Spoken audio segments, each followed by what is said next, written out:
In the beginning there was order, a fragile web spun across the void, held by the will of men and the grace of unseen powers. But as with all things wrought by hands of flesh, decay set in.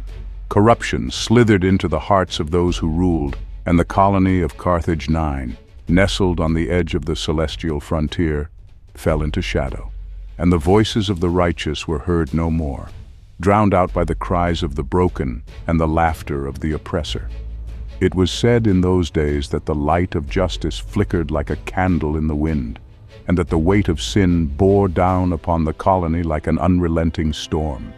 The magistrate, once sworn to uphold law and balance, now feasted upon the spoils of the oppressed. His lords, silver-tongued and iron-fisted, ruled with a grip that choked the life from the colony's people.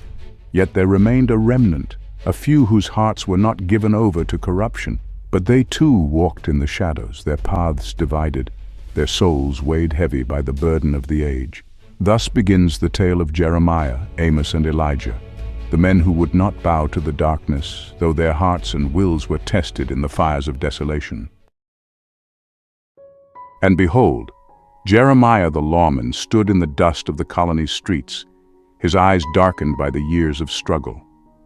Once, he had been a man of great conviction, called to serve and to protect, but the endless tide of sin and greed had worn him down.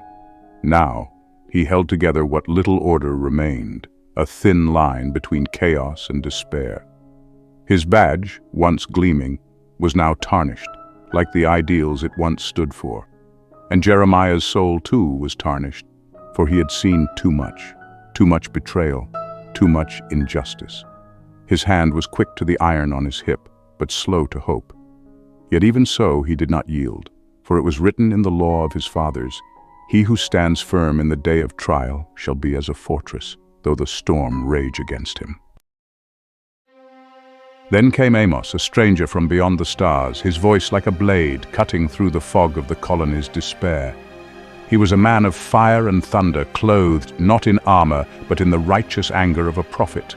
Wherever Amos went, the people stirred, for his words carried the weight of truth long buried. He stood upon the rusted platforms of the colony's markets, crying out against the wickedness of the rulers. "Woe unto you, O Carthage, who devour the poor and trample the weak! Shall the heavens not see? Shall the stars not judge? For the blood of the innocent cries out, and the day of reckoning is at hand." And the people listened, for they were hungry not just for food but for justice. Amos spoke of a new age, of a reckoning that would sweep across the colony like a purging fire, and many began to whisper his name. But Amos was not without fear, for he knew well the danger of speaking truth in a land ruled by deceit. And as his voice rose against the corruption of the colony, so too did the eyes of the magistrate's enforcers turn toward him, and the shadow of death began to creep ever closer. Yet Amos was not alone in his defiance, for in the darkened alleys of Carthage-9, Elijah the rebel made his plans. Where Amos spoke of justice, Elijah spoke of action. His was not the way of words, but of fire and blood. He had once been a man of peace, but the cruelty of the world had burned that out of him, leaving only the iron will to see the oppressors fall. Elijah's heart was hardened by years of loss. He had seen too many of his kin fall to the lash and the rifle, and he had sworn by the stars themselves that he would not rest until the magistrate was cast down and the people freed from their chains. "The time for talk has ended," Elijah would say, his voice a growl beneath the clamor of the crowded bars and meeting rooms. "The day of judgment will not come with words, but with fire, and if the heavens will not bring it, then I shall."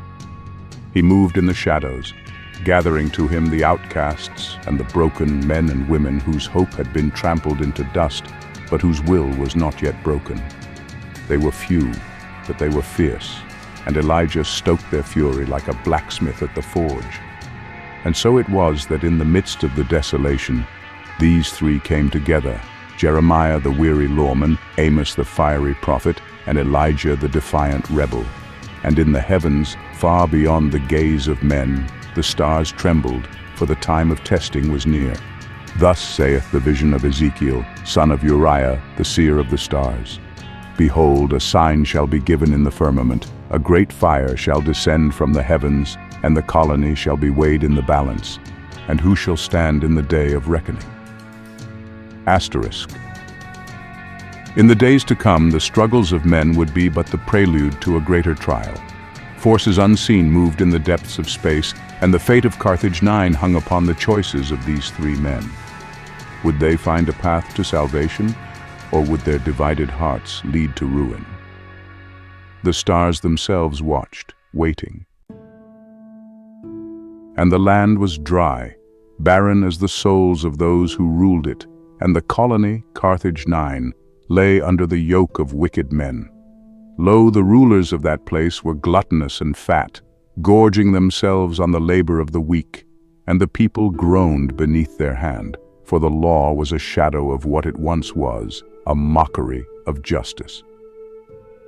Jeremiah stood in the marketplace, his boots stirring the dust of 1,000 days without rain, his face shadowed beneath a wide-brimmed hat that had seen better years. Around him, the colony hummed with the low murmur of the oppressed, like the final breath of a dying man. The sun hung low, blood-red on the horizon, casting long shadows over the metal shacks and cracked earth. The badge on his chest was worn, its silver dulled by years of neglect, just as the law it represented had faded into disrepair.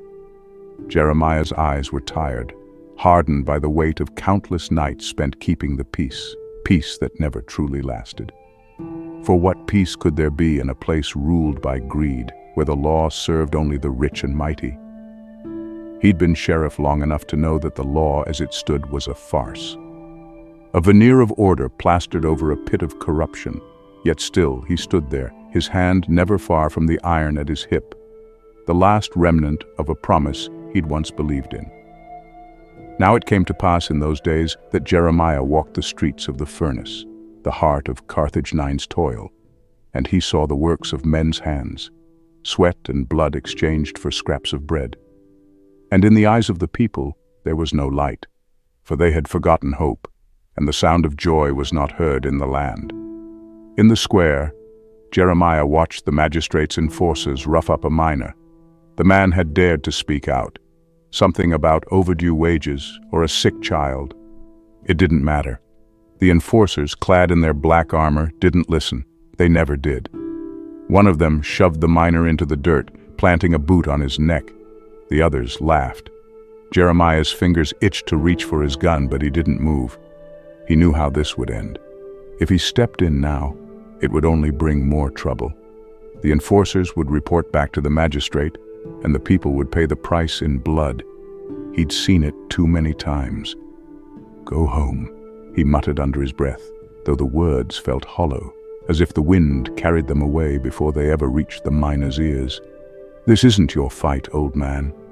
But even as he turned to leave, he heard the laughter of the enforcers. Their mockery echoed in his mind, a sharp reminder of the futility of his duty. He wasn't a lawman anymore. He was a relic, like the rusted starships that lay abandoned on the outskirts of the colony, hollow shells that once soared through the stars, now grounded in the dust. And behold, in the wilderness beyond the colony there walked a man, hardened by the sun and wind, a man whose heart burned with the fires of rebellion. His name was Elijah, and his wrath was like a tempest. Elijah crouched on a ridge overlooking the town, his eyes scanning the horizon.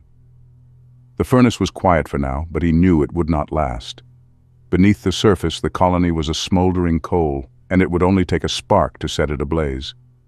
Elijah had been that spark in other places. He wasn't like Jeremiah. He didn't wait for justice. He made it. With his blaster holstered tight against his side and the scars of past battles etched into his skin, he was no stranger to violence. He had seen too much, done too much to believe in law. Law was a cage built to keep the powerful in control, and he'd spent his life breaking those cages. Below him, he spotted one of the magistrate's supply convoys rumbling through the wasteland, a train of hovercraft loaded with stolen wealth, food, and water. The convoy was flanked by armed guards, their rifles glinting in the sun. Elijah's eyes narrowed. These were the same supplies that the people of the furnace bled for, and the magistrate hoarded them like a dragon sitting on a pile of gold. "Not today," he whispered to himself. Elijah didn't wait for permission. He never did. He set his sights on the lead craft and pulled out his rifle. The crack of the shot echoed through the barren wasteland, and the lead driver slumped over. Chaos erupted below as the guards scrambled for cover. Elijah didn't give them time to organize.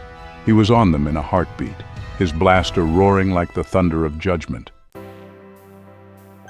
And lo, in those days there came a man from the outer worlds, his words like fire, and his heart full of righteousness. His name was Amos, and he came to speak against the wickedness that had taken root in the land. Amos arrived at the colony on a day when the wind carried the scent of dust and despair. The people of Carthage-9 were bent beneath the weight of their oppression, their backs bowed like reeds in the wind. But Amos was not bent. He strode through the streets with the bearing of a man whose voice had been forged in the heat of the stars themselves. He mounted the steps of the old town square, once a place of justice, now a crumbling monument to what the colony had lost. From this platform he began to speak, his voice booming across the crowd that gathered like moths drawn to a flame. "Woe unto you, Carthage-9, for your sins are as great as the stars in the sky. You have allowed corruption to fester, and the rulers of this land grow fat while the people starve. But the day of reckoning draws near." The crowd stirred. The people had heard these words before, from men who had come and gone, leaving little change in their wake. But Amos's words carried a different weight. There was a fire in them, a righteous anger that kindled a spark of hope in the hearts of those who listened. Will you sit in the dust, content to be ground under the heel of those who oppress you? Or will you rise like the stars, bright and free, and cast off the chains of your masters? In the alleys whispers spread, in the bars glasses clinked with nervous hands, and in the hearts of the oppressed the spark began to burn. And so it was that the three men, Jeremiah, Elijah, and Amos, walked different paths but were drawn together by the same storm. The days of peace in Carthage-9 were numbered, and the battle between justice and corruption was about to begin. The tension in the furnace thickened with every passing day. Amos's words, Elijah's strikes, and Jeremiah's weary attempts to hold the line were all strands in a web tightening around the colony. The oppressed were rising, their voices louder, their hands clutching at whatever weapons they could find. Yet in their fury they became unpredictable, dangerous. Jeremiah sat in his office, the walls closing in around him. Reports of violence spread like wildfire, with Elijah's name always close behind. His rogue actions were stirring chaos in a colony already on the edge. Jeremiah leaned back in his chair, running a hand through his graying hair. He knew the law wasn't enough anymore, but what was the alternative? To let Elijah's violence take over, to follow Amos into a rebellion that might burn down the whole colony. The weight of the badge felt heavier than ever, and in the heavens the stars began to shift, as if unseen forces beyond mortal comprehension watched the unfolding drama below. The stage was set, the actors in place, and the time of decision drew near. And behold, the days grew darker, and the hearts of men burned with the fire of anger, for the weight of corruption had become too great to bear. Amos stood before the gathered crowd, his voice rising like a storm on the horizon. The square was full, more than ever before, and the faces that looked up at him were no longer merely desperate, they were determined. His words had taken root, and now the people of Carthage-9 had come to him, hungry for change. "Woe unto the rulers of this land, for your time has come," Amos declared, his arms raised high, eyes blazing with the fire of prophecy. "You have fattened yourselves on the backs of the poor, but now the poor will rise and their chains shall be broken." The crowd stirred, shouts rising from the back. Men and women, once beaten down by years of oppression, now clenched their fists, eyes filled with the promise of rebellion. The air crackled with tension, as if Amos's words were not merely heard, but felt deep in the bones of every listener. Among them, Jeremiah stood silently in the shadows, watching. He knew that this was the tipping point. Amos's sermons had been fanning the flames for weeks, but today, the fire had truly caught. If he didn't act soon, the entire colony would be engulfed in violence. But as he scanned the crowd, he saw not criminals or lawbreakers. He saw the oppressed, his people. And deep within him the question stirred again. What is the law if it does not serve justice?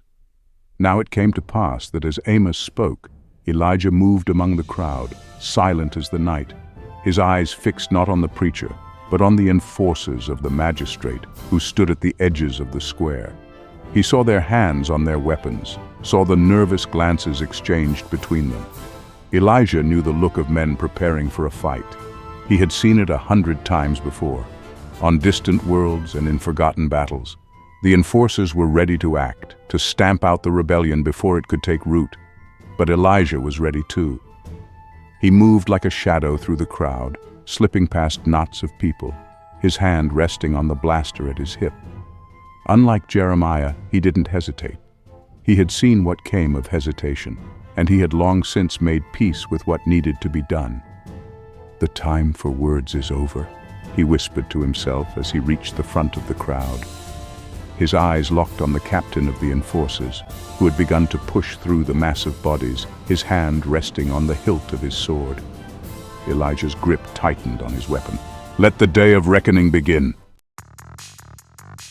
And lo, the hour had come, and the line between peace and chaos was thin as a breath, as the people gathered like dry kindling beneath the heat of the sun.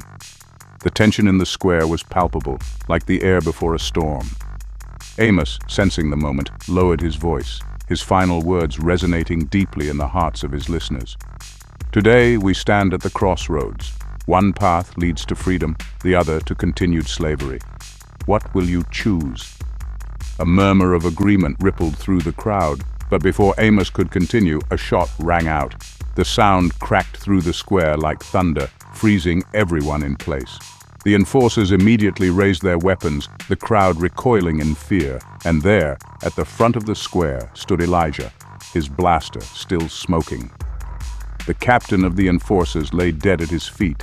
Chaos erupted. The enforcers surged forward, drawing their weapons and firing into the crowd. Screams filled the air as people scattered, some taking cover, others throwing rocks and debris at their attackers. The rebellion that Amos had stoked with words was now ignited by Elijah's violence. From the edge of the square, Jeremiah stepped forward, his heart pounding. His hand hovered near his gun, but he hesitated. He could feel the weight of his badge, the law that he had sworn to uphold, pulling him back. But what law was there now? What good was the law if it only protected the corrupt?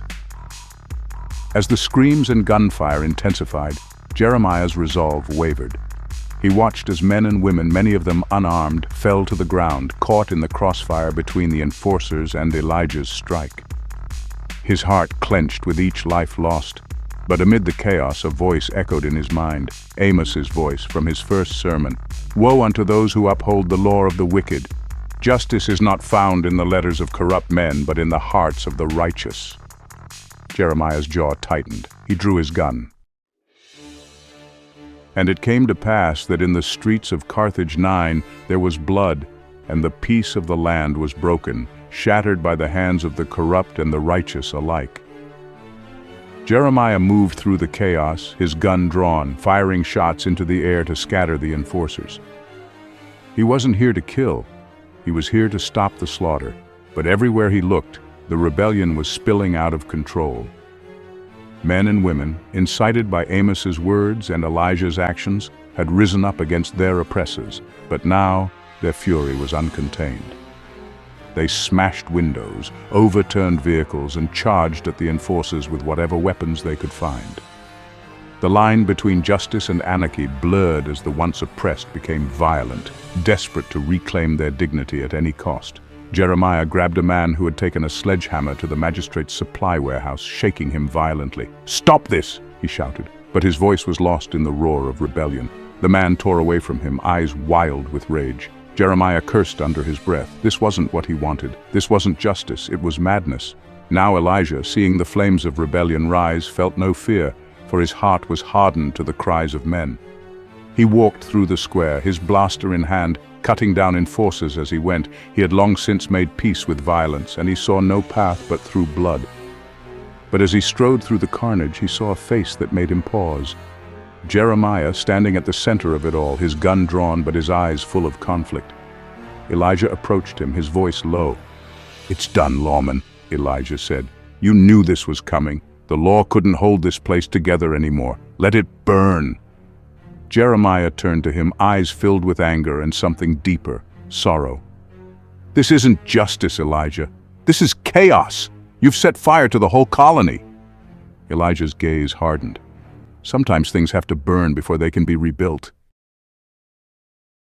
And behold, Jeremiah stood at the crossroads of his soul, torn between the law he had sworn to protect and the justice his heart longed for. In the square, Amos continued to shout to the people, trying to regain control of the movement he had started. He had never meant for it to come to this, for the violence to spiral out of control. But now, there was no turning back. The people surged around him, some inspired by his words, others consumed by their own thirst for vengeance. Amos's voice was lost in the clamor. He could see the fires spreading, the destruction spiraling beyond his control. This was not the righteous rebellion he had envisioned. This was chaos. "Brothers, sisters, stop!" Amos cried, his voice hoarse. "This is not our way. This is not justice." But his words fell on deaf ears. The uprising he had ignited now had a life of its own. Jeremiah stood between Amos and Elijah, his gun heavy in his hand, his badge even heavier on his chest. The colony was crumbling around him. The law he had once served reduced to nothing but ash and memory. But in his heart, a fire was burning, a fire that asked one question: what is justice? "Let it burn, Jeremiah," Elijah said again, his voice low and dangerous. "There's nothing left to save." Amos, seeing the lawman's struggle, stepped forward. "Jeremiah," he said, his voice softer now, "this isn't the end. We can still bring justice, but not like this. We need to rebuild together." Jeremiah's hand trembled on his gun. His whole life had been built around the law, but that law was dead. Now, he had to choose. Would he let the colony burn, as Elijah wanted, or would he try to save it, as Amos believed?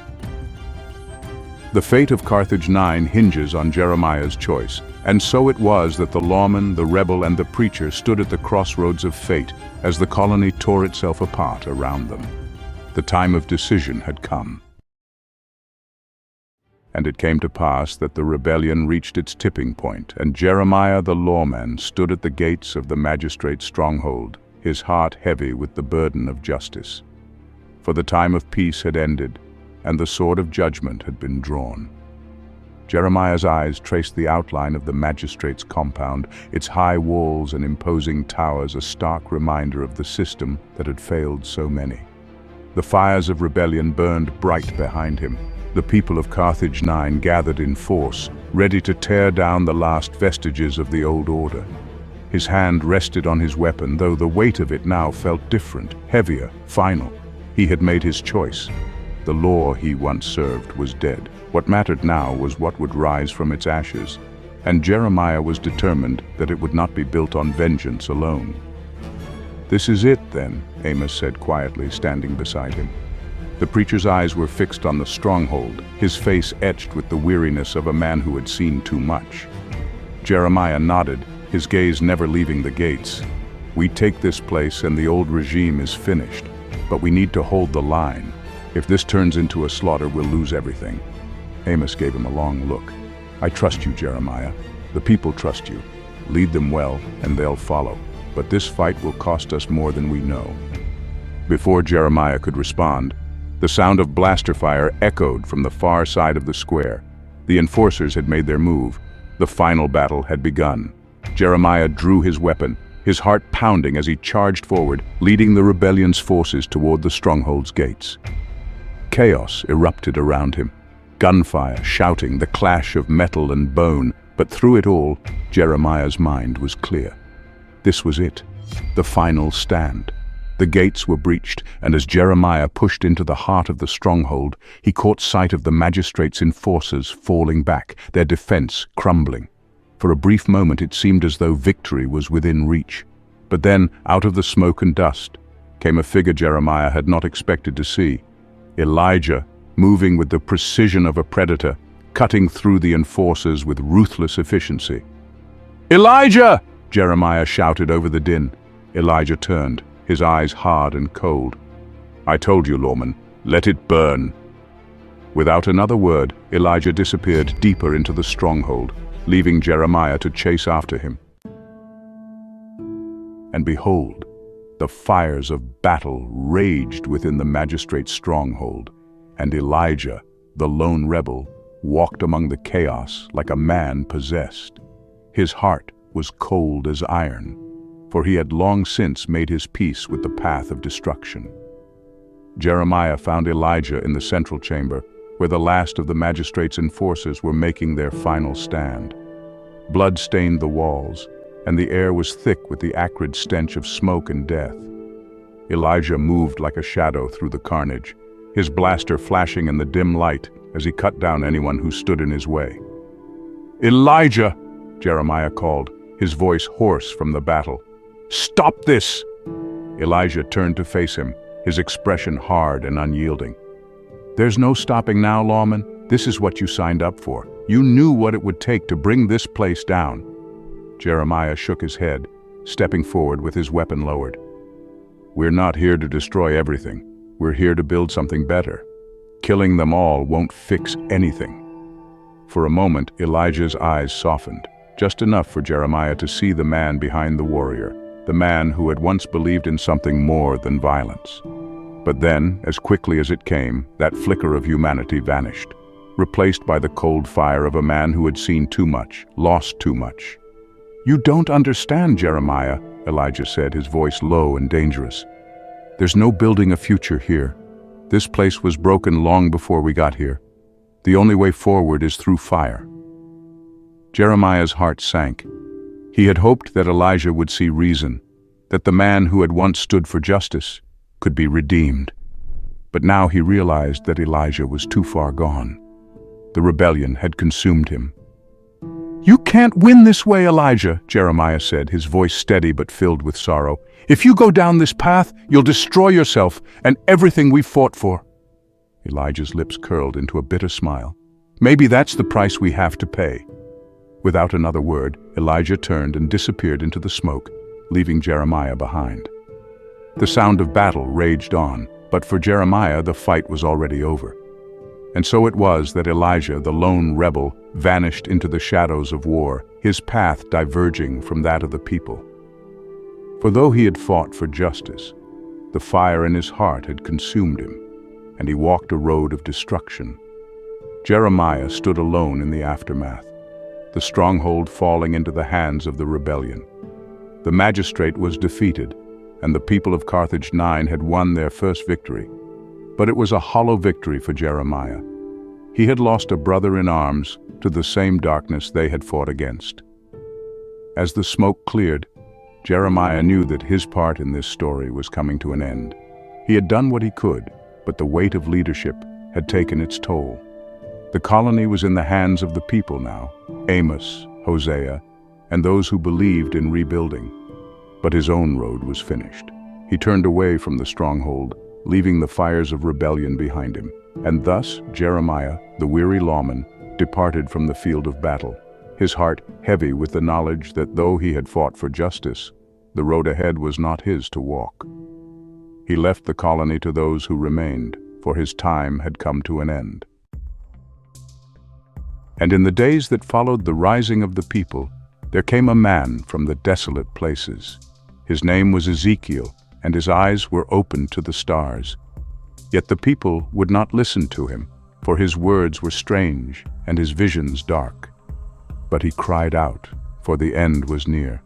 Ezekiel had lived on the edge of the colony for as long as anyone could remember, a solitary figure, known to most only by the mutterings that escaped his lips and the wide, haunted look in his eyes.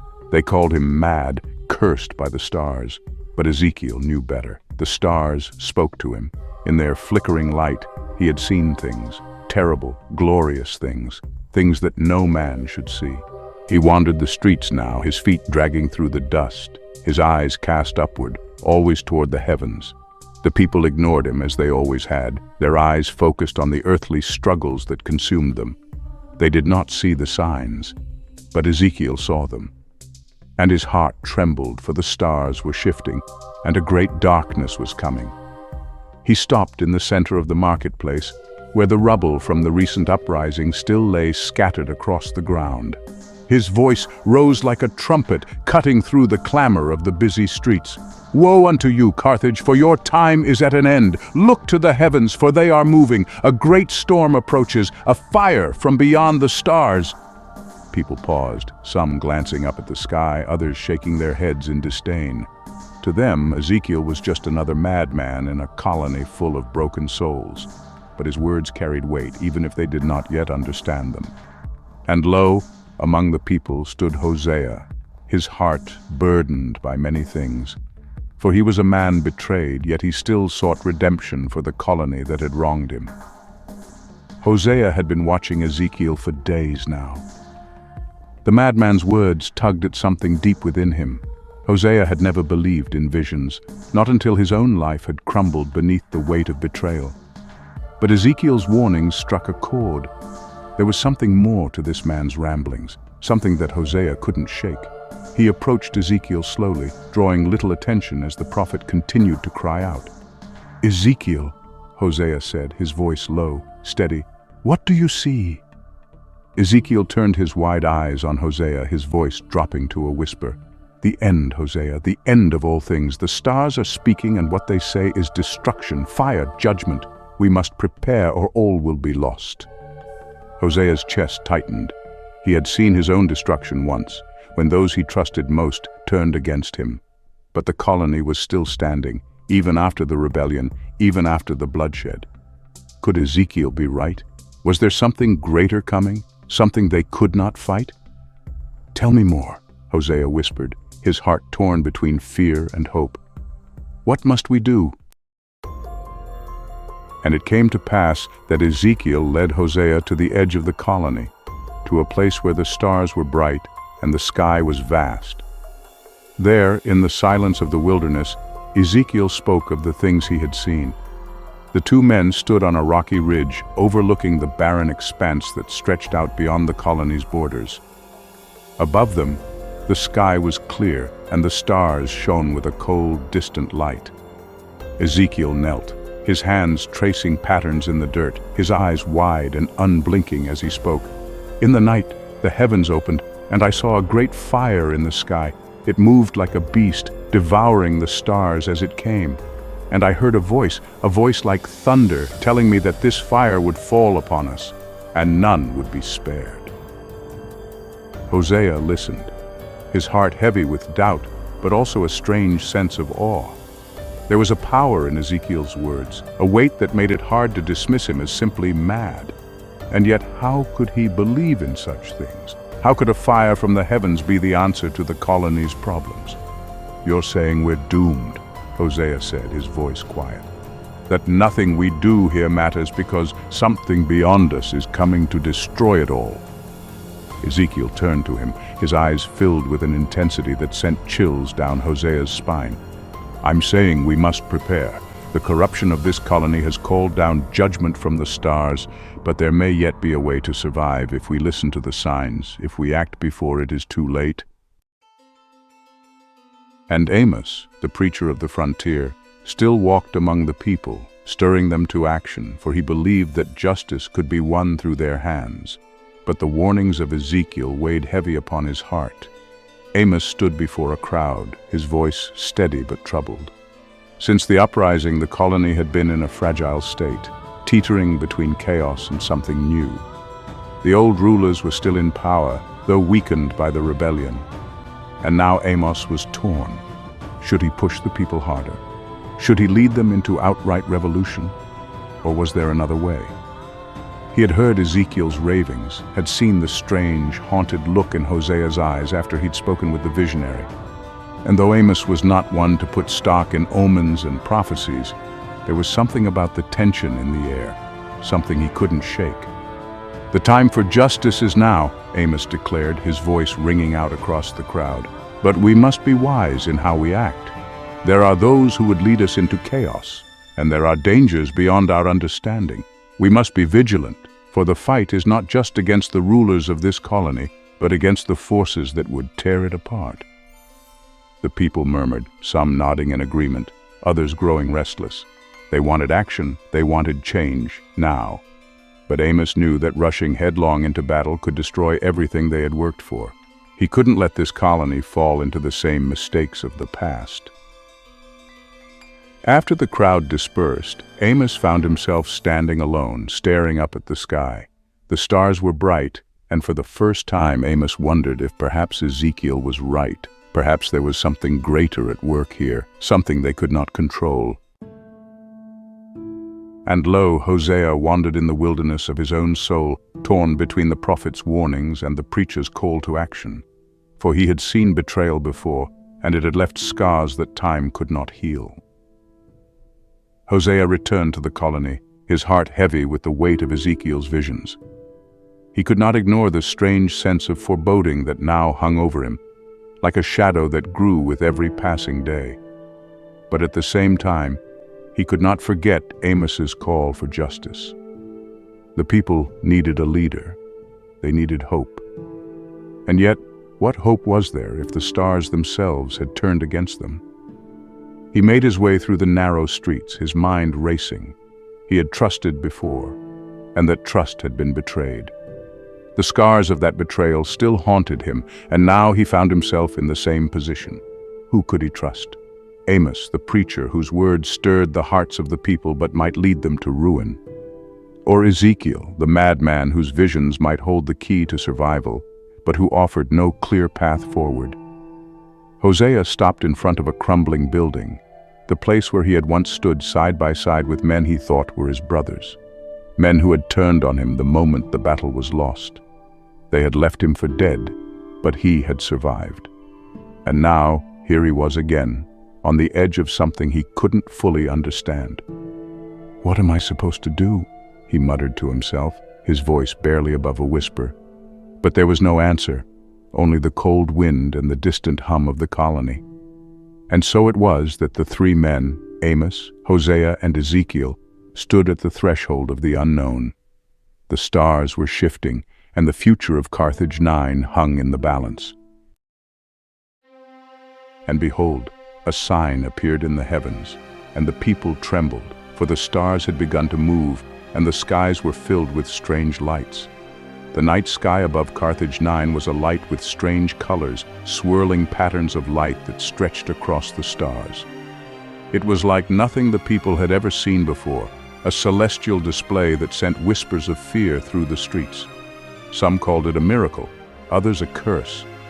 But all could feel the tension in the air, the sense that something was coming. Ezekiel stood on the ridge outside the colony, his arms raised to the heavens, his voice crying out, "It is here, the fire from beyond the stars, the judgment of the heavens is upon us." In the colony below, Amos watched the sky with wide eyes. His heart pounded in his chest as the cosmic display unfolded, its beauty and terror mingling in his mind. This was no ordinary event. This was something else. Something divine? Hosea, standing beside him, clenched his fists, his mind spinning. Could this be the sign Ezekiel had warned him about? Was this the beginning of the end, or was there still time to act? The people gathered in the streets, looking up at the sky in awe and fear. And as the lights danced above them, Amos knew that the battle for Carthage-9 had only just begun. And thus, the conflict within the colony deepened, as the heavens themselves bore witness to the fate of men. Ezekiel's visions had become reality, and now the people of Carthage-9 would face their greatest trial yet. And it came to pass that the signs in the heavens grew stronger, and Ezekiel the visionary walked among the people crying out, for the day of judgment was near. But many still did not believe, and the hearts of men were hardened to his words. Ezekiel's hands trembled as he looked up at the sky, where the swirling lights from the stars flickered in strange and haunting patterns. The visions had been coming faster, more intensely, and now, even as he walked through the colony, the images burned in his mind. Fires from beyond the stars, shadows consuming worlds, a vast power approaching, inexorable and devastating.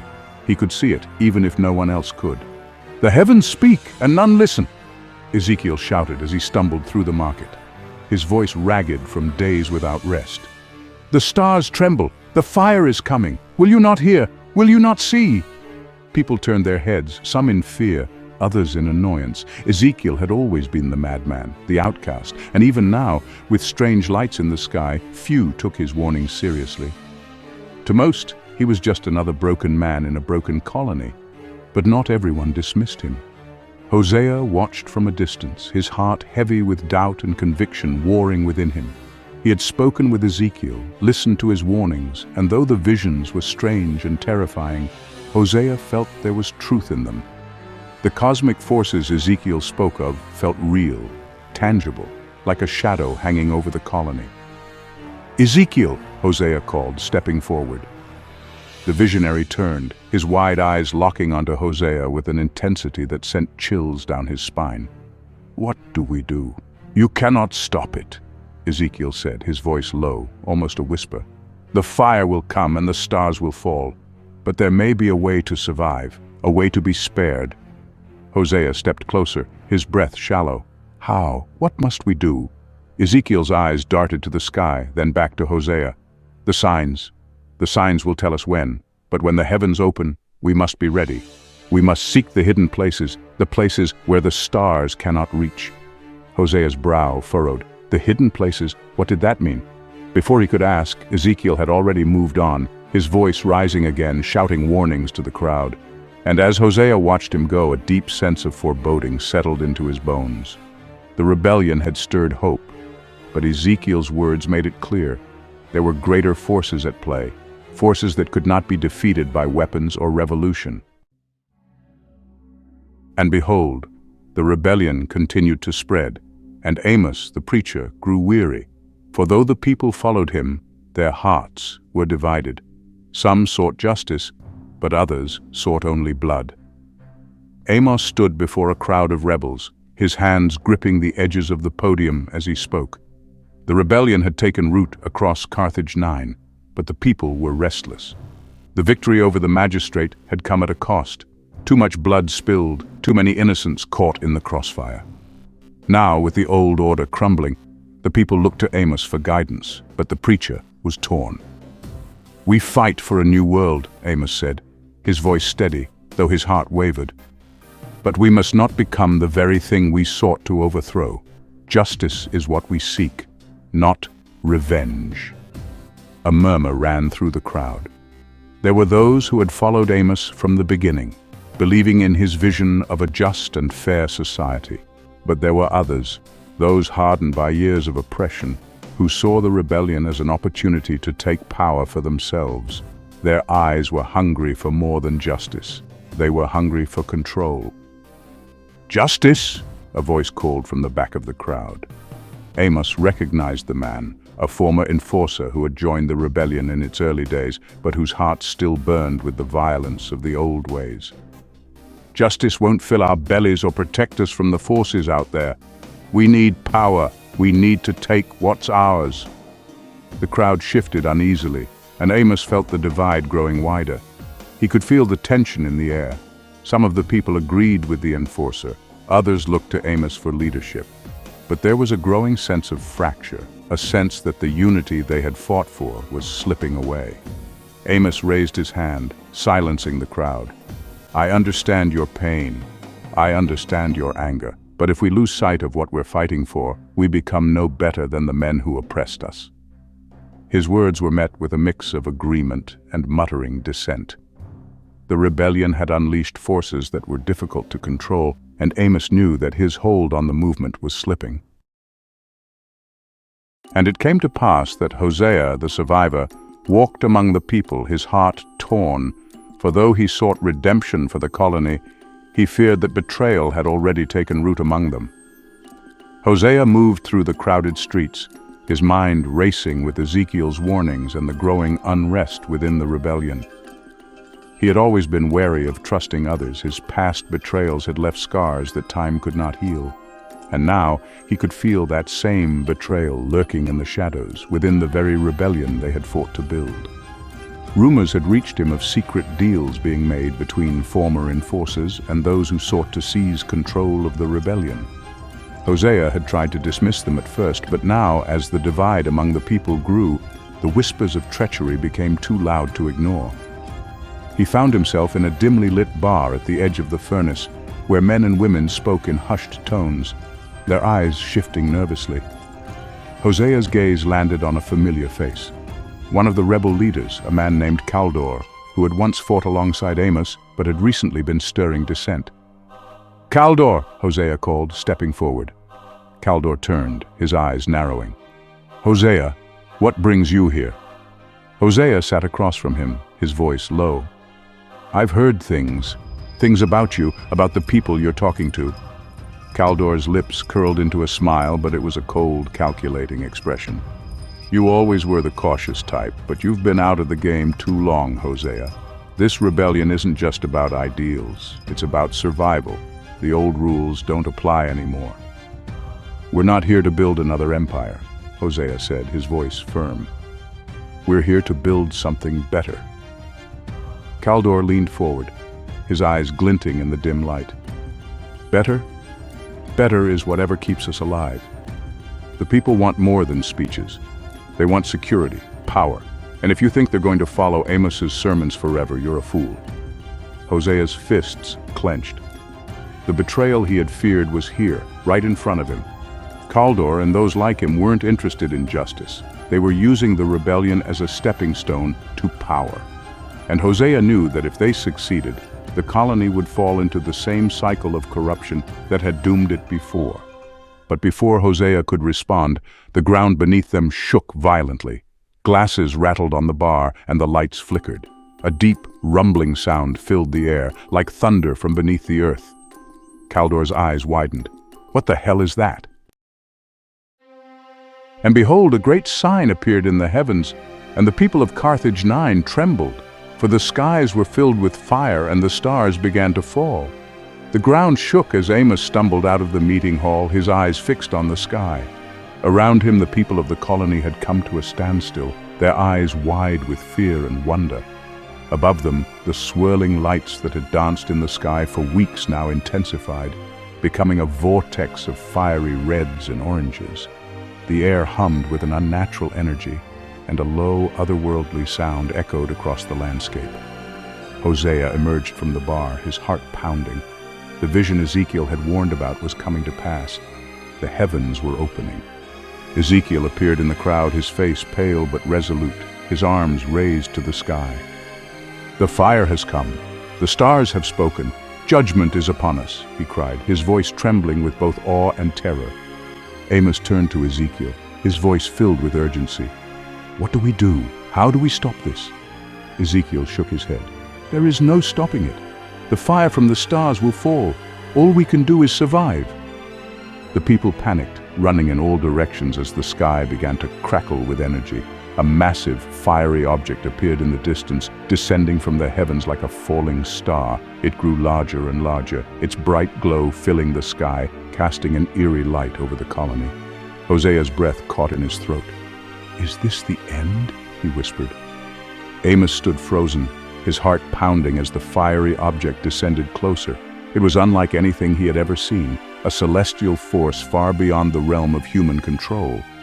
The rebellion, the fight for justice, all of it now seemed insignificant in the face of this apocalyptic event. "We have to go!" Amos shouted, snapping out of his shock. "We have to get the people to safety!" As the celestial object drew nearer, the ground began to shake more violently. Buildings crumbled and fires erupted across the colony. The people screamed, running in all directions, but there was no escape, and above them, the stars continued to fall.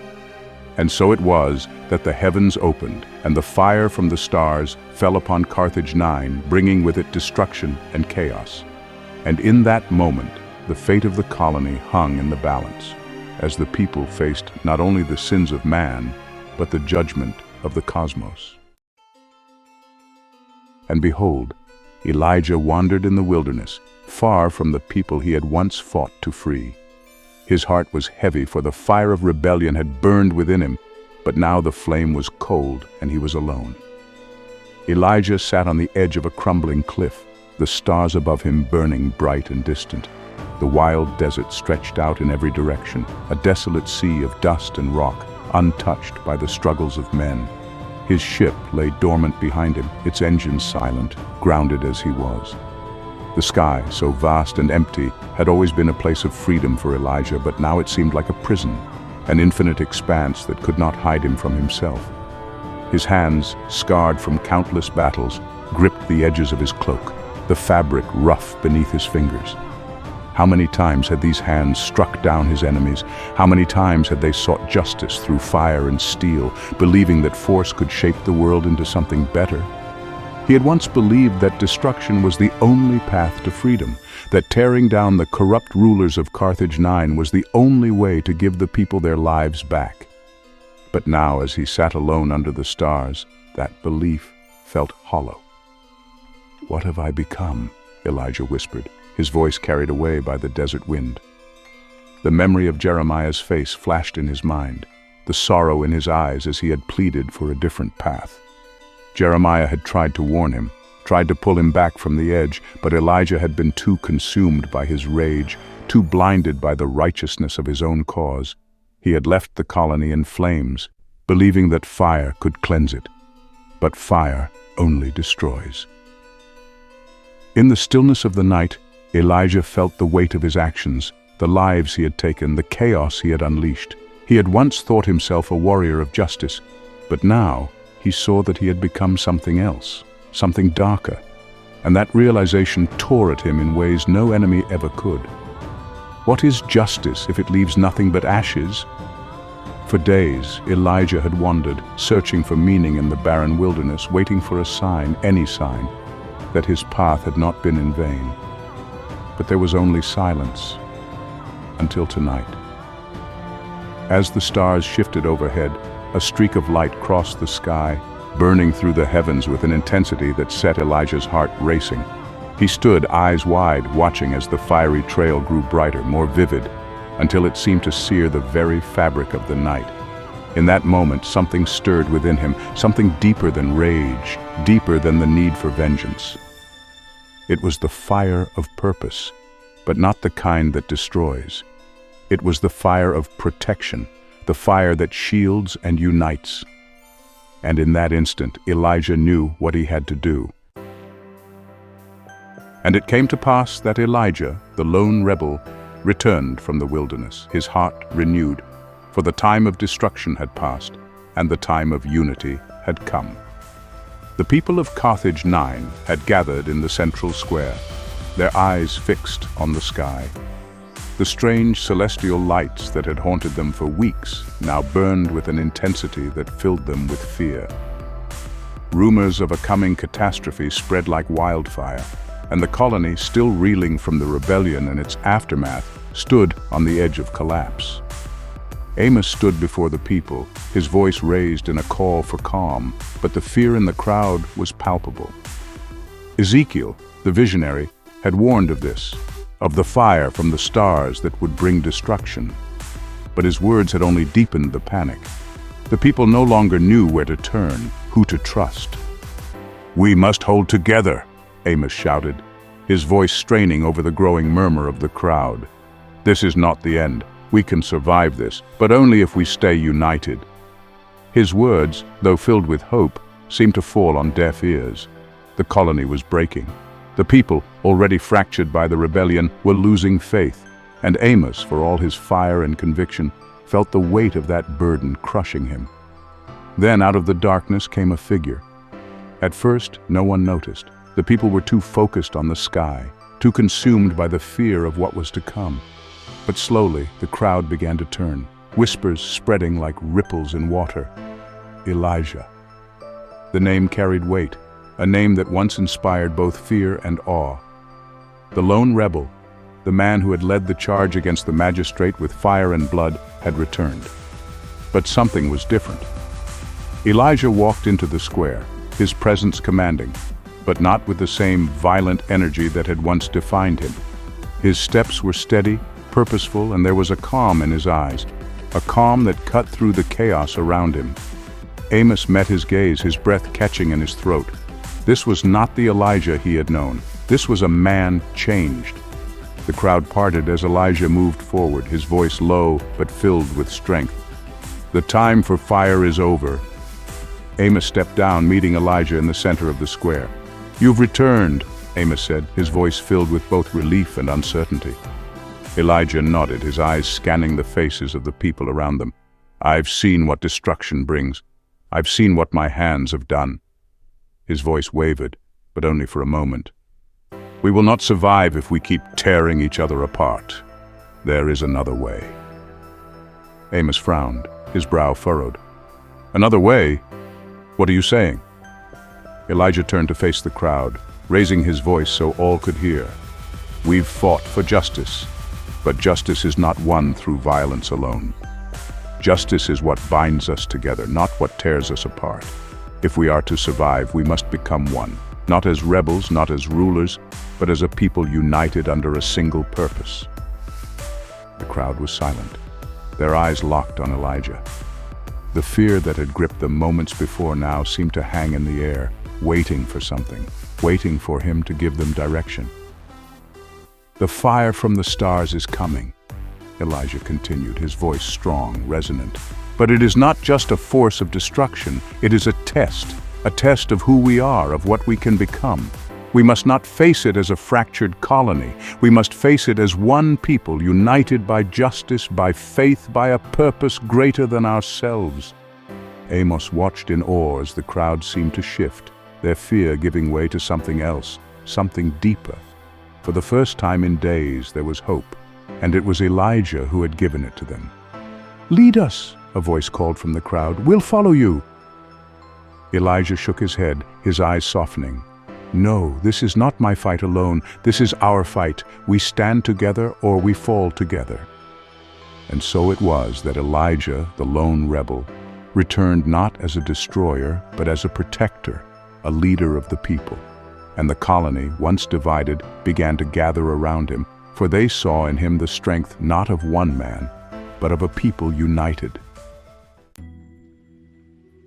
And it came to pass that as the fires from the heavens burned bright, the rulers of Carthage-9 made their final move. For they had seen the fear in the hearts of the people, and they sought to seize control through the power of darkness and deception. The magistrates' chambers were filled with smoke, the scent of burning metal and the flicker of dying lights, casting eerie shadows on the walls. What remained of the ruling elite had gathered in desperation. The rebellion had broken their grip on the colony, but it had not shattered their will, not yet. Magistrate Korah stood at the head of the room, his face pale, but his eyes gleaming with determination. The colony was teetering on the edge of collapse, and outside the walls, the people were terrified of the cosmic fire blazing in the sky. It was a chaos he intended to use. "We still hold power here," Korah said, his voice firm, though laced with exhaustion.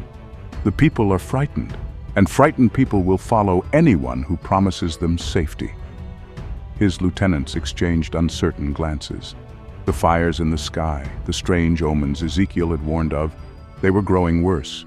Some of the more superstitious members of the ruling council had fled already, leaving only the hardliners. "The rebellion has taken most of the colony," one of the lieutenants said, his voice trembling. "What makes you think they'll listen to us now?" Korah's lips twisted into a cold smile. "Because I have something they don't, fear. The rebels promise hope, but they cannot save the people from what's coming. Only we can. If we make them see the truth, that their only chance of survival lies in order and strength, they will fall in line." The magistrate turned, his eyes narrowing as he addressed the room. "We will tell them the truth, that the fire in the sky is divine punishment sent for their rebellion, that it will only stop if they return to us, if they submit, and if they do not..." His voice dropped to a sinister whisper. "We will make sure the fires finish what they started." The room was silent, the weight of Korah's plan sinking in. This was no longer about control, it was about domination. The people were vulnerable, desperate. If they were to be saved, they would need to hear a voice louder than fear, a voice of hope. And lo, the fires from the heavens grew more fierce, and the people of the colony trembled. They gathered in the streets, their eyes turned to the sky, fearing the wrath that seemed to descend upon them. And in the midst of their fear, the rulers came, seeking to reclaim their power through lies. In the central square, the people stood huddled together, watching the sky in terror. The fire that had blazed across the heavens now filled the night with a haunting red glow, casting long shadows over the streets. Rumors of divine punishment and alien wrath spread like wildfire, fueled by the chaos of the rebellion. The rebels themselves, once united by a shared cause, were now fractured. Some wanted to fight on. Others feared the cosmic signs were beyond their control. Amos stood at the edge of the crowd, his heart heavy with uncertainty. The rebellion had won a few key victories, but now the colony was paralyzed with fear, and it was becoming clear that without a unifying force, they could fall back into the hands of the very rulers they had sought to overthrow. "They're coming," Amos said softly, turning to Hosea, who stood beside him, his face grim. Hosea nodded, his fists clenched at his sides. "The magistrate will play on their fear. If we don't stop him now, everything we've fought for will be lost." The crowd stirred as a group of black armored enforcers marched into the square. Behind them, Magistrate Korah appeared, his voice booming through a loudspeaker as he addressed the trembling masses. "People of Carthage," he shouted, his voice echoing off the surrounding buildings. "The fire in the sky is no accident. It is divine judgment, sent to punish those who have defied the order of this colony. You have been led astray by false prophets, by those who seek to tear down the very structure that keeps us safe." Amos felt a surge of anger rise within him as the people began to murmur, their fear growing under the weight of Korah's words. "This is what happens when you abandon the order we built," Korah continued. "But there is still time. Submit, return to the fold, and we will protect you from the fires that descend from the heavens. Only through obedience can you be saved." The crowd's murmurings grew louder, uncertainty rippling through them. Hosea stepped forward, his voice shaking with emotion. "We cannot let them fall for this," Hosea said. "Not again. The people need to hear the truth. They need to hear hope." Amos placed a hand on his shoulder, his voice steady. "Then let them hear it from you." And it came to pass that Hosea, the betrayed survivor, stepped forward into the midst of the people, his heart filled with the weight of forgiveness and hope. For though he had been broken by the betrayals of the past, he now saw that the people needed him, and he could no longer stand in the shadows. Hosea took a deep breath, his mind racing as he stepped in front of the crowd, his eyes sweeping over the faces of the people who had once betrayed him.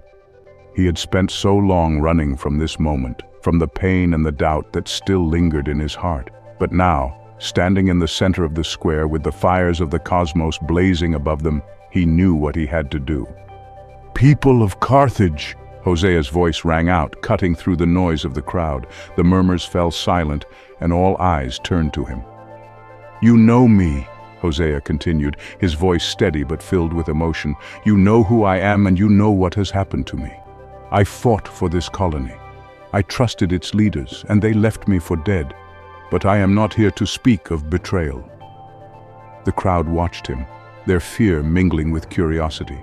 "I am here to speak of forgiveness." A ripple of confusion passed through the crowd, and even Amos looked at Hosea with surprise. But Hosea pressed on. "We have all made mistakes, we have all been hurt. But if we let that pain guide us, if we let it keep us divided, we will never survive what's coming.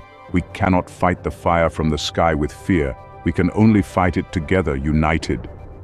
Hosea's voice grew stronger, his words filled with passion. "The rulers of this colony have lied to you. They want you to be afraid because they know fear is the only weapon they have left. But I am here to tell you, there is another way. There is hope." The crowd was silent, their eyes wide as they listened to him. "I forgive you," Hosea said, his voice cracking with emotion. "I forgive this colony for what it did to me. And now, I ask you to forgive each other, to forgive yourselves, because we cannot survive if we are divided." A murmur of agreement ran through the crowd, and Hosea felt a weight lift from his shoulders. The people were listening. They were hearing him. "We will not submit to fear," Hosea shouted, his voice rising. "We will not return to the hands of the men who betrayed us. We will stand together, and we will face what's coming as one." The crowd erupted in cheers, the fear that had gripped them moments before now beginning to fall away. And behold, the people of Carthage-9 rose as one, their fear replaced with a newfound unity. But the rulers of the colony would not yield, and they sought to crush this rebellion of hope. And thus began the final battle, the clash between light and dark. Magistrate Corre watched as the crowd cheered for Hosea, his lips twisting in anger. He had counted on their fear, their willingness to submit. But now, this upstart, this man he had once written off, was turning them against him. "Enough!" Corre bellowed, his voice filled with fury. He raised his hand, and the enforcers moved forward, their weapons drawn. "You think you can stand against us?" Corre shouted, his eyes wild. "We are the law, we are the order, and you are nothing without us." But before the enforcers could strike, a new voice rang out from the crowd, a voice filled with fire and strength. "You are nothing but cowards!" Elijah stepped forward, his eyes blazing as he moved to stand beside Hosea, his presence commanding the attention of everyone in the square. "You have ruled through fear for too long," Elijah said, his voice cold. "But your time is over. These people don't belong to you.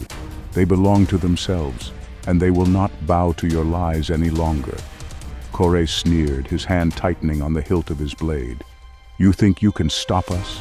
You, who brought fire and destruction to this colony? You are no better than we are." Elijah's gaze hardened, his jaw set. "I was once like you, yes, but not anymore. I've seen what destruction brings, and I've seen what unity can create. The people will not follow you into darkness, Corre. They will follow the light." Corre's eyes flickered with rage, and he drew his blade, pointing it at Elijah. "Then you will die with them." The enforcers charged forward, but the people of the colony, now united behind Elijah and Hosea, stood their ground. Armed with nothing but hope and the strength of their unity, they pushed back, their numbers overwhelming the enforcers. In the chaos, Corre lunged at Elijah, but Elijah was ready. With swift, precise movements, Elijah disarmed him, sending Corre's blade clattering to the ground. "This is the end for you," Elijah said, his voice low but firm. "But it's just the beginning for the people." Corre, his face twisted with hatred, spat at Elijah's feet. "You think you've won, but the fire in the sky will destroy you all, and when it does, you'll wish you had followed me." Elijah shook his head. "No, we will face it together, and we will survive." With that, Corre was led away, and the last remnants of the old order crumbled into dust. And so it was that the corrupt rulers of Carthage-9 were overthrown, not through violence alone, but through the unity of the people. And as the fires in the sky burned brighter, the prophets stood ready, for the final test was yet to come. And behold, the skies over Carthage-9 were filled with fire, and the people trembled. For though they had cast off the chains of their rulers, a greater test now loomed before them, a test of fire and faith. The cosmic fire that had burned bright in the heavens now filled the entire sky, turning night into an eerie, glowing twilight. The atmosphere crackled with strange energy, and a low, rumbling sound echoed across the colony. The people of Carthage-9, though united, were filled with fear as they looked upward, unsure of what was to come. Amos stood with Hosea and Elijah on a platform in the center of the square, their faces illuminated by the flickering red light from above. Around them the people gathered, waiting, watching. The rebellion was over, the rulers defeated, but the fire from the sky had not been stopped. Ezekiel appeared, his eyes wide and wild as he strode into the square, his voice filled with both awe and dread. "It is coming," he said, his voice low but clear. The fire is coming, the stars have spoken, and their judgment is upon us. Hosea stepped forward, his heart pounding. He had forgiven the colony, had found his place among the people, but now a new fear gripped him, a fear that no amount of forgiveness could overcome this cosmic force. "What do we do?" someone in the crowd called, their voice filled with panic. "How do we survive?" The question hung in the air, heavy with uncertainty. The people turned to the prophets, their eyes pleading for guidance. They had cast off the corrupt rulers, but now they faced something beyond their understanding. Elijah, his face calm but resolute, stepped forward. His voice was steady, though his heart was pounding with the weight of what lay ahead. "We face this together," Elijah said, his voice strong. "The fire in the sky is not our enemy. It is a test of who we are, of what we can become. We have fought to free ourselves from the chains of fear, but now we must face the ultimate test of our faith." The people murmured, their fear palpable, but Elijah's presence seemed to calm them. "Ezekiel," Elijah called, turning to the visionary. "What have the stars shown you? What must we do?" Ezekiel's eyes were filled with a strange light as he looked up at the sky. "The fire will fall and the earth will shake. But we are not meant to be destroyed. This is not the end, it is the beginning. We must come together as one, under the light of the stars. Only then can we survive." Hosea frowned, his heart heavy with doubt. "But how, Ezekiel? How do we survive something like this?" Ezekiel turned to him, his gaze intense. "By trusting in the stars, in each other, by believing that we are more than the sum of our fears. The fire will fall, but it will not destroy us so long as we stand together." And so it was that the prophet stood before the people of Carthage-9, and they called them to stand together, for the fire in the sky was not just a test of their strength, but of their faith. And the people, though afraid, gathered as one. The ground trembled beneath their feet, and a low, thunderous roar filled the air as the cosmic fire drew closer, streaking across the sky in waves of red and gold. The people gathered in the center of the colony, their eyes wide with fear, but their hearts guided by a new sense of unity. Elijah raised his hand, calling for silence. His voice rang out over the crowd, firm but filled with conviction. "Do not fear the fire. Do not let your hearts be troubled. We have faced worse, and we have survived. This is not the end. It is the beginning of something greater." Jonah, who had kept to the edges of the crowd, stepped forward, his face tense but determined. He had never wanted to lead, never wanted to take on the burden of guiding the people. But now, standing before them, he knew that there was no one else who could do what needed to be done.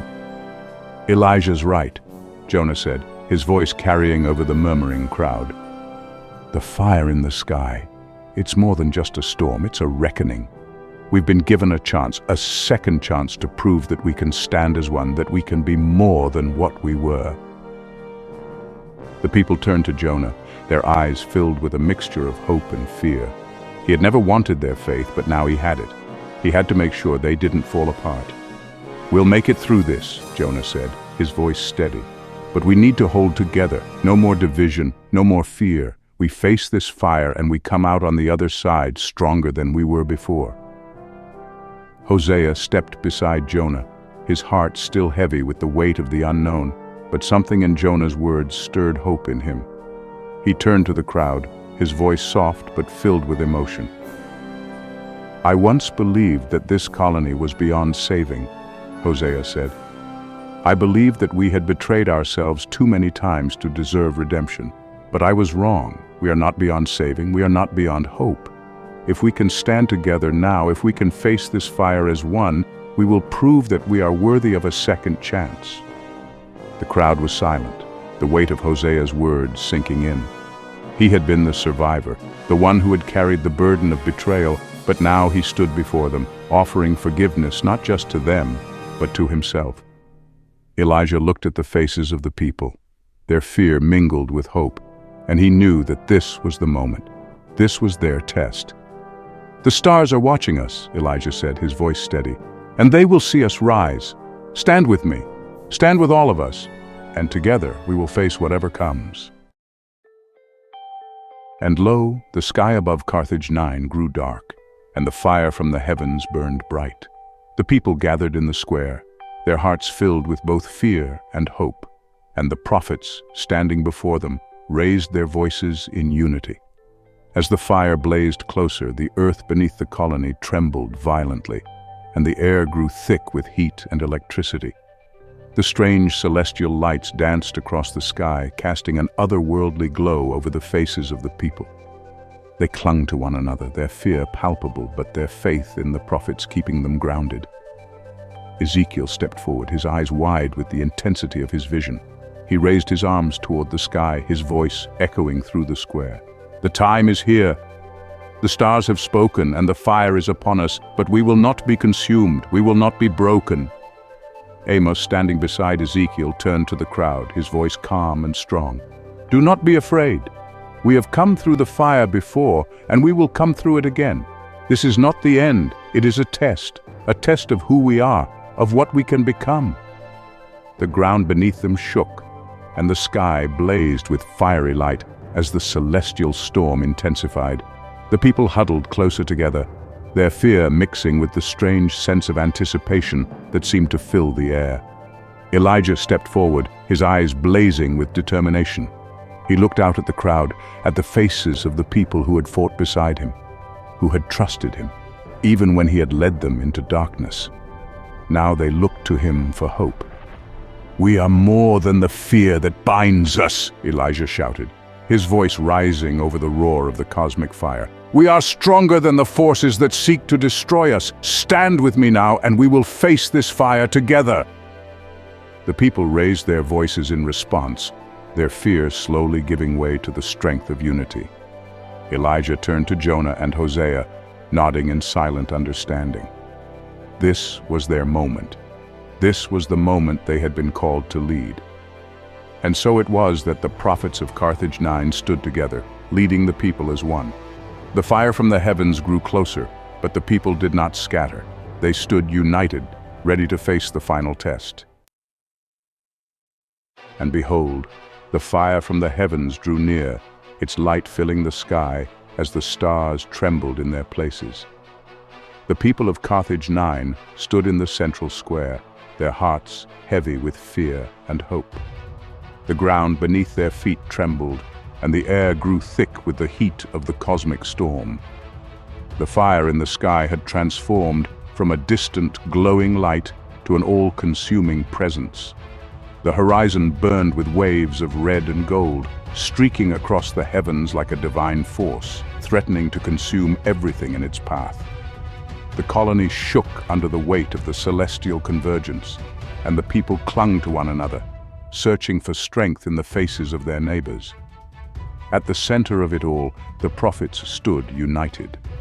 Elijah, Hosea, Jonah, and Ezekiel, each carrying the weight of their pasts, each prepared to guide the colony through this final trial.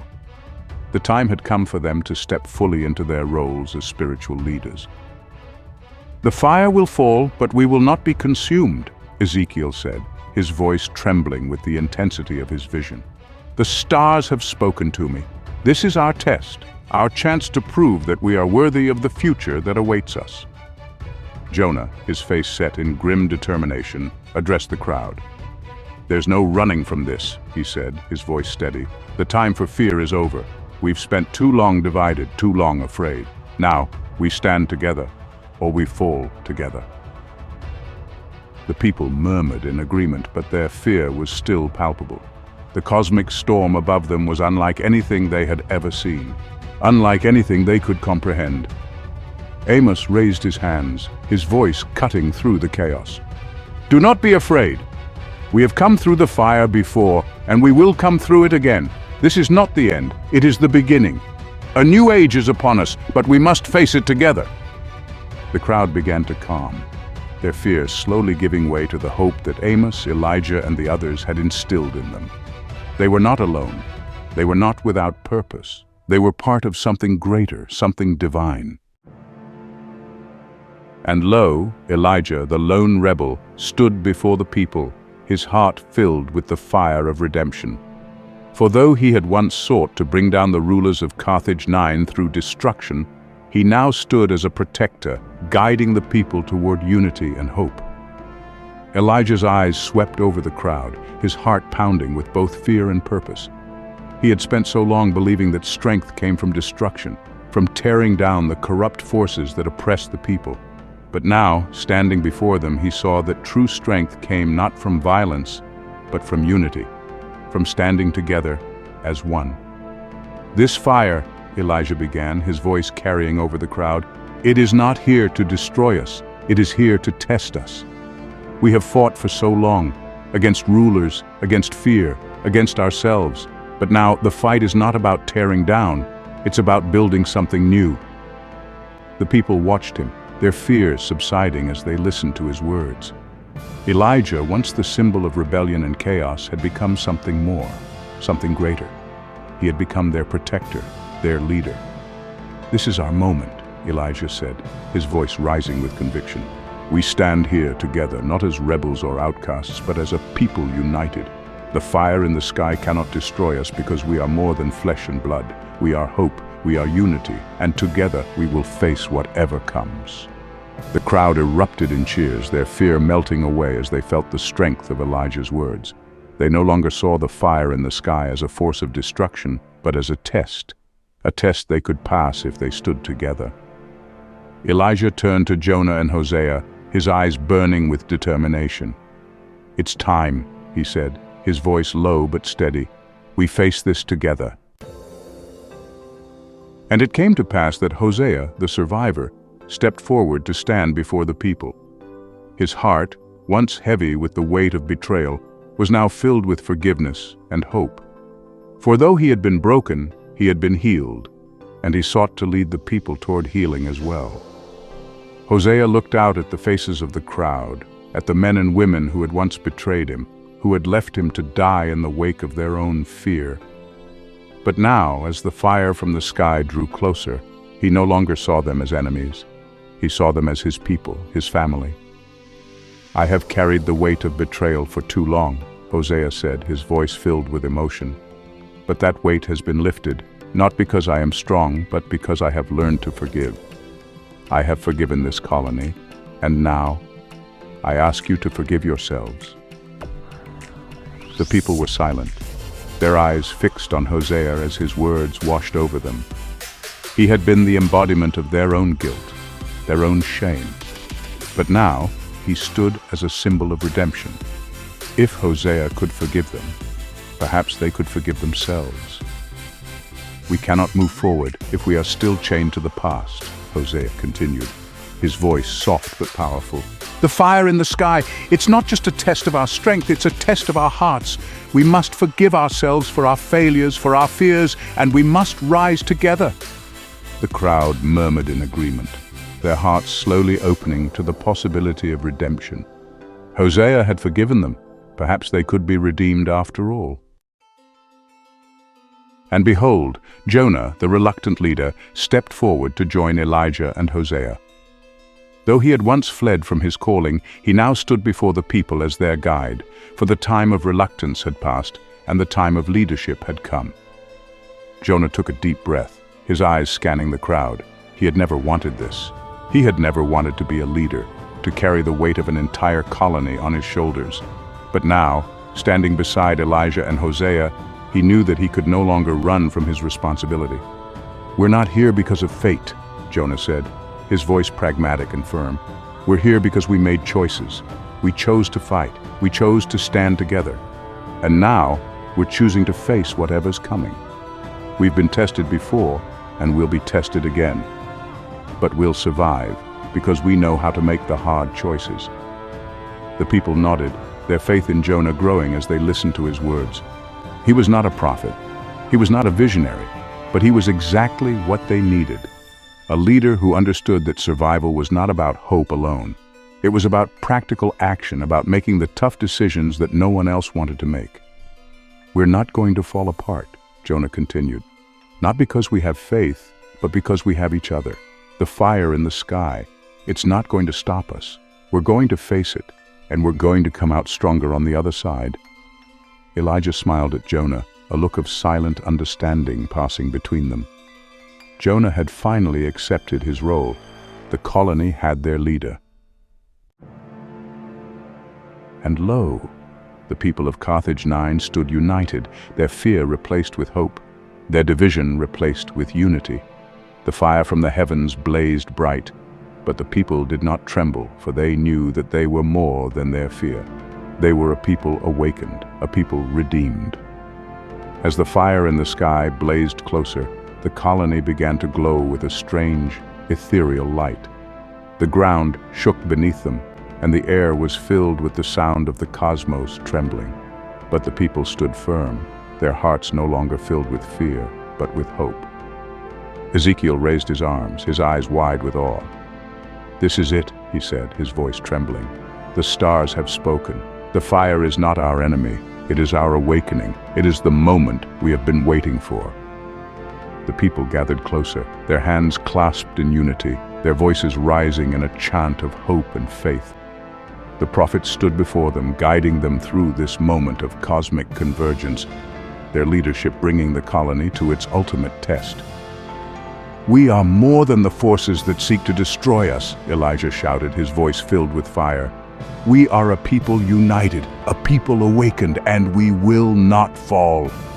The fire in the sky blazed brighter, filling the entire atmosphere with light. The ground shook violently, but the people did not scatter. They stood together, their voices rising in unity, their hearts filled with the knowledge that they had faced their fear and overcome it. In that moment, the colony of Carthage-9 was not just a group of survivors. They were a people reborn, a people with purpose, with faith, with unity. And so it was that the people of Carthage-9 passed through the fire and emerged on the other side, not as they were, but as something greater.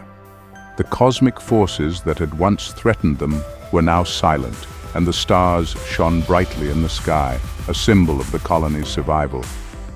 The fires in the sky had passed, and the air was clear once more. The people of Carthage-9 stood in the central square, their faces turned toward the stars, their hearts filled with hope. The prophets stood among them, their leadership having guided the colony through the darkest of times. Elijah, Hosea, Jonah, and Ezekiel had each fulfilled their roles. Elijah the protector, Hosea the redeemer, Jonah the reluctant leader, Ezekiel the visionary. Together they had led the colony to its spiritual awakening, guiding the people through the trial of fire and fear. As the dawn broke over the horizon, the people knew that they were no longer bound by the past. They were free, they were united, and they were ready to face the future, whatever it might hold. And thus, the colony of Carthage-9 entered a new age, an age not of fear or division, but of hope and unity. The prophets had led them through the fire, and now they stood together as one people, ready to face whatever the stars had in store. In the wake of the celestial fire, the dawn broke over Carthage-9, casting its first light on a world that had been tested and transformed. The people stood together in the central square, the air still humming with the echoes of the cosmic storm that had threatened to consume them. Yet here they stood, not as the fearful or the divided, but as a people who had faced the unknown and emerged, not unscathed, but unbroken.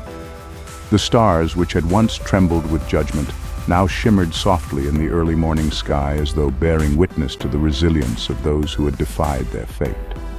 The fire had come not as their end, but as a trial, a crucible that had burned away the divisions and fears that once held them captive. In its flames, they had found not destruction, but clarity. Through the fire, they had become something new. Elijah, once a man of destruction, stood with his eyes on the horizon. The wild rage that had driven him for so long had given way to a deep, calm resolve. He had learned that justice is not forged through violence, but through unity. He had seen the colony teeter on the edge of ruin, and he had brought them back, not by tearing down their oppressors, but by lifting up their spirits. Now, he stood as a protector, humbled by the path he had walked, yet proud of the people he had led to this new beginning. Beside him, Amos reflected on the journey they had all endured. He had come to Carthage-9 with fire in his heart, believing that justice would be delivered by force. Yet in the end, it was not the words of rebellion that had saved them. but the faith of a people learning to trust each other once more. Amos had learned that true justice is not about punishment, but about healing. Healing the wounds of the past, healing the divisions between hearts, and giving birth to a vision of the future where no one is left behind. Hosea stood a little apart from the others, watching the people as they gathered in the light of the new day.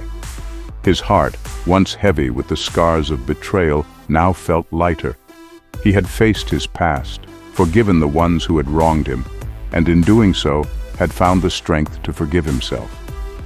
He had been a man driven by pain, but now he was guided by hope. Hosea had learned that redemption is not an individual journey, but a collective one. His forgiveness had become a bridge, a way for the people to cross from the pain of their old lives to the promise of something new. Ezekiel, the visionary, stood quietly, his eyes still turned to the stars. He had seen this moment in the flickering light of distant constellations, had heard the whispers of judgment long before the fire had arrived. Yet even he had not known the fullness of what was to come. The stars had not merely judged, they had offered a choice. And the people of Carthage-9 had chosen wisely. Ezekiel smiled softly, knowing that the true power of the cosmos is not in its ability to destroy, but in its ability to transform. The fire had passed, but its lessons remained. The people of Carthage-9 had learned that power does not reside in the hands of the few, nor in the rule of fear, but in the hearts of those who stand together. They had learned that survival is not a matter of strength, but of solidarity. Each person, whether they had once been oppressor or oppressed, had found their place in the whole, bound by a shared faith in something greater than themselves. As the first rays of sunlight touched the colony, there was no longer talk of rebellion nor of rulers and subjects. There was only the sense of a future yet to be written, a future shaped not by violence or control, but by the shared will of a people who had found their way back to each other. They had come through the fire and learned that the only chains strong enough to bind them were the ones they forged together. And so Carthage-9 stood at the dawn of a new age, not an age of fear nor of tyranny, but of unity.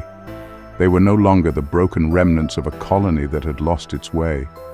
They were a people reborn, their hearts lit by the fire they had survived, their souls strengthened by the trials they had endured. The prophets had led them through the darkness, but it was the people who had chosen to rise into the light. In that moment, Carthage-9 was not merely a colony on the edge of a vast and uncaring universe. It was a beacon, a symbol of what is possible when humanity, in its most desperate hour, chooses to embrace hope rather than despair. The fire had come, and the fire had passed, but what remained was something far more enduring. The unshakable bond of a people who had learned to walk through the flames together, and to build a world worthy of their struggle. And as the sun rose higher in the sky, the stars above seemed to flicker in quiet approval, as if they too had been waiting for this dawn of a new people, united, awakened, and ready to chart their own path among the stars.